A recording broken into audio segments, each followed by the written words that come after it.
நாங்கள் துபாயில் இருக்கிற குளோபல் வில்லேஜுக்கு போனோங்க. அங்கே பார்த்தா அந்த ராட்டினம், ராட்சச ராட்டினம் ரொம்ப பெருசாக இருந்தது. சரி, இப்படி பொறுமையாக தான் எப்படி தான் ஆடிட்டுருக்கோம் அப்படின்னு நினச்சிட்டு பார்த்துட்ருக்கோம். பார்த்தா ஒரு 5 நிமிஷம் 10 நிமிஷம் ஆச்சு.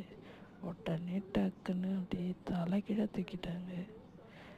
தலைகீழே தூக்கி 3 ரவுண்டு தலைகீழே சுற்றி வருது. பயங்கரமாக இருக்குது. எல்லாம் ஒரே அதில் உட்காந்துருக்கோம். ஒரே சவுண்டு, கற்று கற்றுன்னு கத்தி எல்லாம் உயிர் போகிற மாதிரி ஒரு சவுண்டு போடுறாங்க. எல்லாம் என்னை காப்பாற்றுங்க காப்பாற்றுங்கிற மாதிரி கத்துறாங்க. அந்த அளவுக்கு தலைகீழாக சுற்றி சுற்றி வருது. பார்த்ததுமே நாங்கள் பயந்துட்டோம். ரொம்ப எக்ஸைட்டடாக இருந்துச்சு, பயங்கரமாக இருந்தது.